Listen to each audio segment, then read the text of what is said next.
Hello everyone, welcome back to my channel. আশা করছি সবাই ভালো আছো, সুস্থ আছো, আমিও ভালো আছি। আজকে এখন বাজে সন্ধে 7:30, হ্যাঁ এরকমই হবে টাইমটা। তো এখন থেকে আমি ব্লগটা শুরু করে দিলাম, আপনারা সাথে থাকুন। এখন থেকে রাত পর্যন্ত কি কি করছি সেটা আপনাদের সাথে শেয়ার করছি, আর অবশ্যই একটা রেসিপি আপনাদের সাথে শেয়ার করব, সেটা আমি না অন্য কেউ শেয়ার করবে। কারণ আপনারা অনেকবার আমার ব্লগে বা আমার ভিডিওতে না, আমার লাইভে দেখেছেন যে আমার বাড়িতে একজন, মানে আমার হাজব্যান্ড, সে রান্না করে, কিন্তু আমি কখনো শেয়ার করি না। আজকে সেটা শেয়ার করব। আর আজকে একটা ইন্টারেস্টিং রান্না হবে, সেটা ওর পছন্দের রান্না, ও বানাবে। তো আজকে সে ভিডিওটি শেয়ার করব, তো সাথে থাকো। কেমন লাগছে অবশ্যই কমেন্টের মাধ্যমে জানাবে। আর হ্যাঁ, তোমরা অনেকে অনেক অনেক ভালোবাসা দিচ্ছ, তোমাদেরকে অনেক অনেক ভালোবাসা। আর আমাদের সন্ধ্যাবেলা চা খাওয়া হয়ে গেছে। ও অফিস থেকে আসার সময় এনেছিল ফিশ ফ্রাই আর মোচার চপ আর লোটে মাছের চপ। তো আমরা দুজন খেয়ে নিয়েছি, আর ছেলে গেছে এখন ড্রয়িংয়ে, ওকে আনতে যাব। ওকে নিয়ে এসে তারপর রাতে ডিনার হবে। তো চলো সাথে থাকো, আশা করছি ভালো লাগবে। চলো। তোমাকে একটা কেক ফ্লেভার খাবো, কি খেয়ে দেখো। এটা খেয়ে দেখে বলে কি ফ্লেভার, দাও ফ্লেভার। লাইট পড়ছে। লি পেপার। কি এটা? Cheese. Cheese cake. Cheese cake হয় দেখি।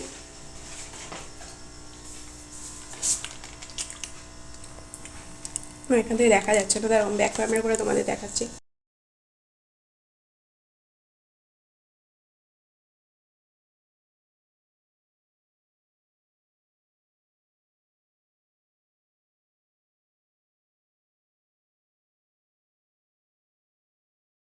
খাতা চেক হয়ে গেলে তারপর নিয়ে চলে যাব।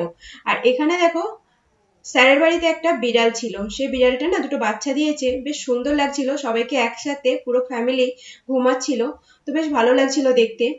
আর এদিকে দেখো, ছেলের ছুটি হয়ে গেছে, এখন ওকে নিয়ে বাড়ির দিকে রওনা দেব। আর এখনো আমাদের এখানে মেলা রয়েছে। কিসের মেলা জানো? 2 সপ্তাহ আগে শীতলা পূজা হয়েছিল, শীতলা পূজার কিছু দোকান এখনো দেখছি বসে আছে। পুজোতে না আসতে পারিনি, যেহেতু আমাদের অসহজ ছিল, সেহেতু পুজো দিতে যেতে পারিনি। সন্ধ্যেবেলা মাকে দর্শন করে এসেছিলাম, তো ভীষণ সুন্দর লাগছিল মাকে। আর জানো, যখন আমি প্রথম ইউটিউব চ্যানেল খুলি, তখন কিন্তু আমি মায়ের ভিডিও শর্টসে ছাড়তাম। ভীষণ ভালো লাগতো মাকে দেখতে। আমি যখনই এই রাস্তা দিয়ে যেতাম, তো মায়ের ভিডিওগুলো তুলে তুলে নিয়ে আর শর্টসে ছাড়তাম। তো এখন এই মেলার যে দোকানটা আছে, সেখান থেকে একটু গজা কিনে নেব। ছেলের আবদার যে সে একটু গজা খাবে। কিন্তু ইন্টারেস্টিং ব্যাপারটা হলো, পঙ্কজ কখনো গজা খায়নি, ও প্রথমবার গজা খাবে। তো আমাকে বলছে মিষ্টির দোকান আমি দেখেছি, কিন্তু আমি কখনো খাইনি। তো চলো এখান থেকে গজা নিয়ে এবার বাড়ির দিকে চলে যাই।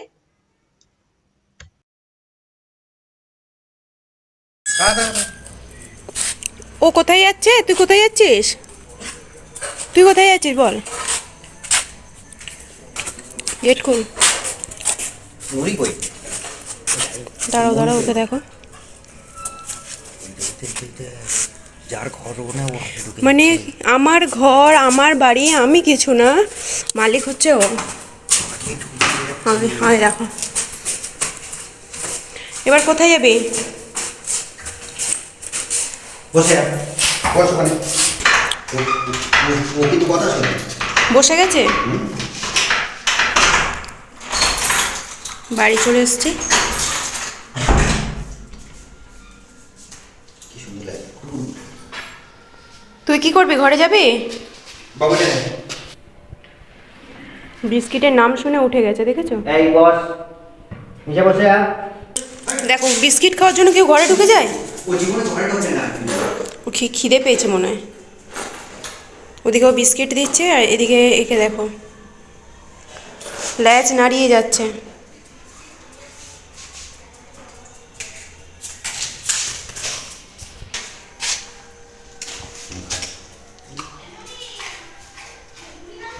হাতে হাতে হাতে হাতে হাতে হাতে হাতে হ্যাঁ মুড়ি, মুড়ি।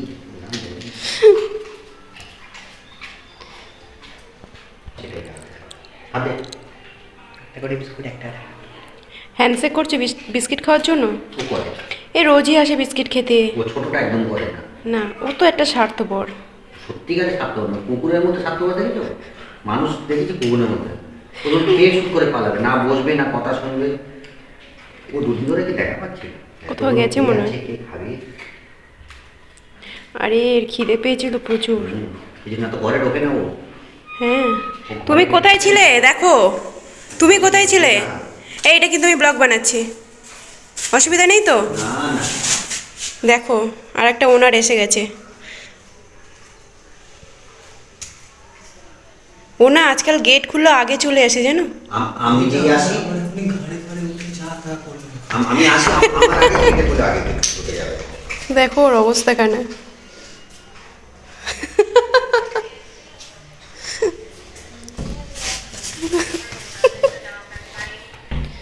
আরে আরে আরে এত স্পিডে খায় এত স্পিডে খায়। আরে আনি কুকুরের নামে নিন্দে করে। আনি আনি ঠিক এ না জাস্ট এই না গো। উঠছে উঠছে আস্তে। চলো ও তো চলে গেল। আর এই বাবা দেখুন লাইটটা। তো আমরা বাড়ি চলে এসেছি, এখন বাজে 8:30। এখন করব রান্না, একটু চেঞ্জ করে নিই, তারপর রান্নাটা করব। রান্না করবে ও। এতক্ষণ কুকুরের সাথে খেলা করছিল না, কুকুরগুলোকে খাওয়াচ্ছিল। ও ছিল আর একজন ছিল আমাদের পাশেই। তো ওরা কুকুরকে খুব ভালোবাসে, বিস্কিট খাওয়ায়। ও তো যাবে না, ওকে টেনে টেনে নিয়ে চলে গেল। শুধু রান্না করবো। আচ্ছা আজকে সবাই এসছে, আমরা ফুল ফ্যামিলি। চলে গেল আর একজন, কোথায় গেল? এই যে আমরা ফুল ফ্যামিলি এসেছি, দেখে নাও আমাদের এই 3 জনের পরিবার। চলো আমাদের পরিবারে তোমরাও আছো, তোমাদেরকে অনেক অনেক ভালোবাসা। কোথায় গেলি বাবাই? এই যে চলো এবার রান্নাটা করে নিই, তোমরা সাথে থাকো। আর রান্না করবে আজকে পঙ্কজ। ও যেরম যেরম রান্না করবে সেরম সেরম বলে দেবো, দেবে তোমাদের সাথে। তো চলো। কারি বানানোর জন্য এখানে নিয়েছে 1 কাপ টক দই। আর টক দইটা না আমাদের ঘরে পাতা টক দই, আর টক দইটা যত মানে খাট্টা হবে ততটাই কিন্তু কারির টেস্টটা ভালো লাগবে। এখানে দিয়ে দিলাম 4 চামচ মতো বেসন। কারি আর দই আর বেসনের একটা ঘোল বানিয়ে নিতে হবে। ভালোভাবে মিশিয়ে নিয়েছে, কারণ দইয়ের মধ্যে যদি কোনো লাম্পস থাকে তাহলে সেক্ষেত্রে যখন কারিটা বানানো হবে তখন কিন্তু খেতে একদমই ভালো লাগবে না। তো এইভাবে বেসন আর দইটা একটা ঘোল বানিয়ে নিতে হবে।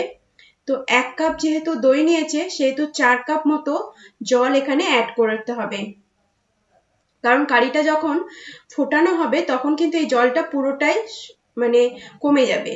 তো কারি বানানোর যে ব্যাটারটা সেটা তো রেডি হয়ে গেছে। এবার যে পকোড়াগুলো বানাবে তার জন্য বেসন নিয়ে নিয়েছে, দিয়ে দিল লবণ, লঙ্কার গুঁড়ো 1 চিমটি, আর দিল জিরের গুঁড়ো 1 চিমটি, আর জিরে না এটা মনে হয় ধনের গুঁড়ো দিয়েছে, ধনের গুঁড়ো, আর দিল গোটা জিরে, আর লবণ দিয়েছে। দিয়ে ভালোভাবে কিন্তু অল্প অল্প জল দিয়ে একটা পকোড়ার ব্যাটার বানিয়ে নিতে হবে।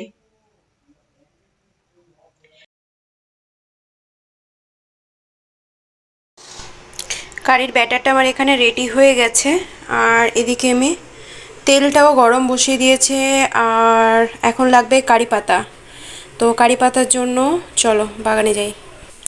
আর আমাদের বাগান হচ্ছে আমাদের ব্যালকনি, এখান থেকে এখন তুলছে কারি পাতা আছে, ফ্রেশ থেকে পাতা না।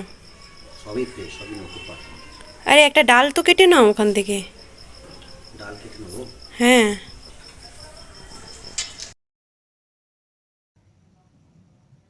তেলটা গরম হয়ে গেছে আর পকোড়াগুলোকে খুব ছোট ছোট করে পকোড়াগুলোকে ভেজে নিতে হবে।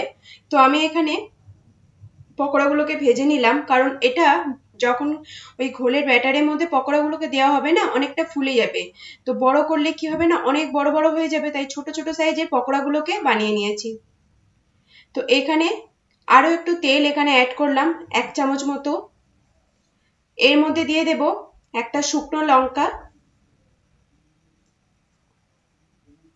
মেথি দানা 1 চামচ, ছোট চামচের 1 চামচ মেথি দানা,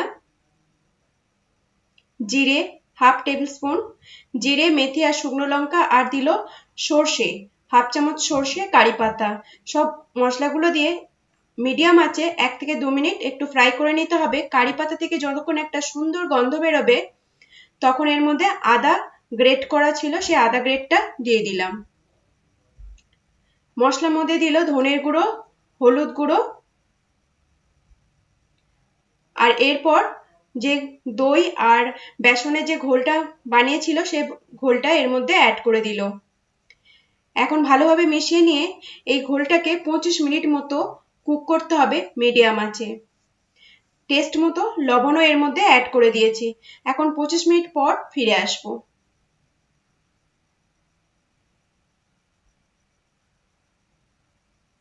জ্বালবো। তার মধ্যে এখানে চলে গেছে 25 কারেন্ট। মিনিট। 9:50। এইরকম আজকে প্রথমবার আমি একটা ইভিনিং ব্লগ বানাচ্ছি, কিন্তু এই ক্যান্ডেল হাতে। এখন এই ক্যান্ডেলটাকে বসানোর ব্যবস্থা করতে হবে। কোথায় এই একটা ঘরে লাইট আছে, ওটাই এমার্জেন্সি লাইট। কারেন্ট এসছে? আসেনি? আবার কারেন্ট এসছে। উফ, কেন এইটুখানির জন্য কারেন্টটা যাওয়ার কোনো দরকার ছিল?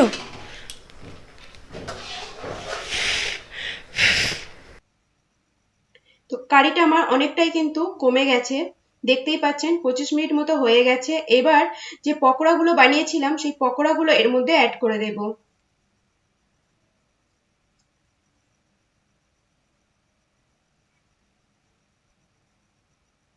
পকোড়াটা দিয়ে আরো কিছুটা সময় আমি কুক করে নেব। আমি বারবার আমি করছি, কিন্তু আবারও বলে দিই আমি কিন্তু রান্নাটা করিনি, করেছে আমার হাজবেন্ড। তো চলুন, ওখানে কারিটা রেডি হয়ে গেছে, এখানে একটা তড়কা লাগিয়ে নেব। দিয়ে দিলাম 1 চামচ মতো দেশি ঘি। ঘিয়ের মধ্যে অ্যাড করে দেব হিং, আর দেব 1 চিমটি মতো Kashmiri red chilli powder. Kashmiri red chilli পাউডারটা দিলে কালারটা খুব সুন্দর আসে, আর এইভাবে যে কোনো রান্না করার পর এইভাবে যদি তড়কা দেন এত সুন্দর, এত টেস্টি হয় না, ভাবতেই পারবেন না। তো এখানে দিয়ে দিলাম বেশ কিছুটা পরিমাণে কস্তুরি মেথি। মশলাটা একটু ভাজা ভাজা করে নিয়ে খেয়াল রাখবেন যাতে রেড চিলি পাউডার যেটা দিয়েছি সেটা পুড়ে না যায়। কারির ওপরে দিয়ে দিলাম। এবার দেখুন কালারটা কত সুন্দর এসছে। তো আমাদের রেডি হয়ে গেছে কিন্তু কারি পকোড়া। আর এর সাথে আজকে রাতে ডিনার ছিল রাইস। তো আশা করছি আপনাদের আজকের ভিডিওটি ভালো লাগলো। তো আমরা কিন্তু ডিনারটি করে নিচ্ছি, আর ডিনারে আর বেশি কিছু রাখলাম না, জাস্ট কারি আর রাইস। এটাই আমাদের ভীষণ ফেভারিট খাবার, আমাদের না পঙ্কজের ভীষণ ফেভারিট খাবার, সাথে পেঁয়াজ শসা। তো চলুন আজকের মতো ভিডিওটি এখানে এন্ড করছি। আশা করছি আপনাদের ভালো লাগলো। ভালো লাগলে চ্যানেলটি পাশে থাকার অনুরোধ করছি। পাশে থাকা বেল আইকনটিও ক্লিক করে দেবেন যাতে নতুন কোনো ভিডিও আপলোড করলে তার নোটিফিকেশন আপনারা পেয়ে যান। আর আমার এখানে কিচেনটা কিন্তু পরিষ্কার হয়ে গেছে।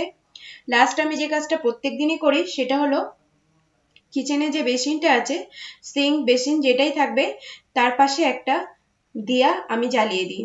এটা আমার রেগুলারের ডিউটি। তো চলুন আজকের মতো ভিডিওটি এখানেই এন্ড করছি। আশা করছি আপনাদের ভালো লাগলো। তো চলুন টাটা। এতক্ষণ আমার সাথে থাকার জন্য সবাইকে অসংখ্য অসংখ্য ধন্যবাদ। আবার একটা নতুন ভিডিও, নতুন সকালের অপেক্ষায় রইলাম।